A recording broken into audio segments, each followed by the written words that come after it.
I definitely think it means the world to be able to inspire, all athletes because sooner or later everybody's gonna turn 30. Somebody's gonna want to be a mother. Somebody's gonna take a year off, and I'm glad that I'm able to show the world that it's possible to come back.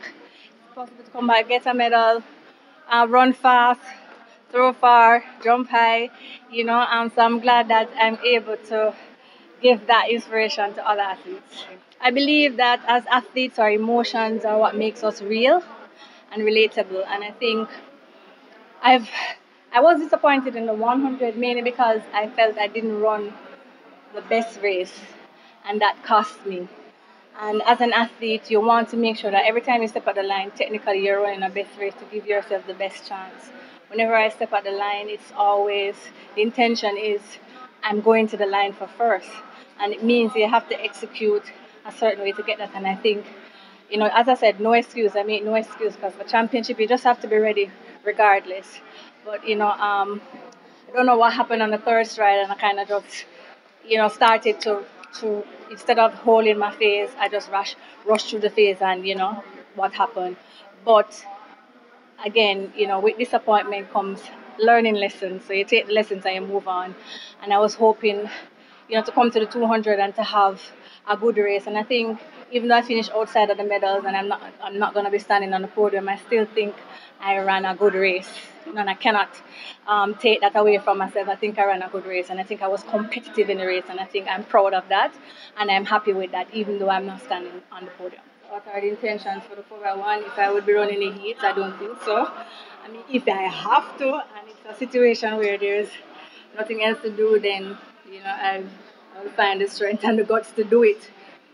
But I would definitely want to be rested because, as I tell you, the 200, especially that 200 on one day, was a killer. But yeah, I'm hoping that we can get it together for the 4x1. First, we have to qualify for the finals and give ourselves a very good chance because we have a very good chance.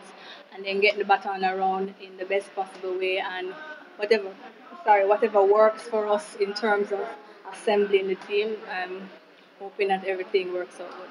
Repeating at any championship is impressive, and to run 21.5 in finals, is also impressive. So, hats off to Elaine and the team for, meaning the coaching staff, for putting together that effort. I mean, as I said, I'm not on the podium, but I'm excited that Jamaica got to retain that title once more.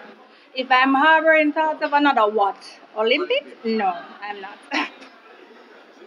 I'm not. I'm not. As I said, God has been good. I've had an amazing career.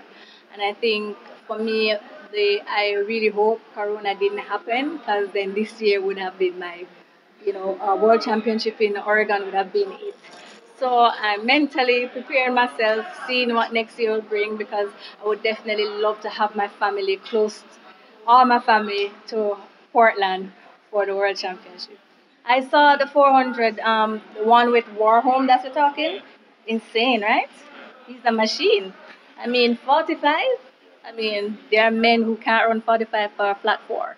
So, yeah. so, so that's so that's impressive. I mean, if he alone had the hurdles in his lane and everybody was just in the 400, I'm sure he'd beat them still. So impressive. In terms of if the track is fast, I can't really tell if a track is fast or not.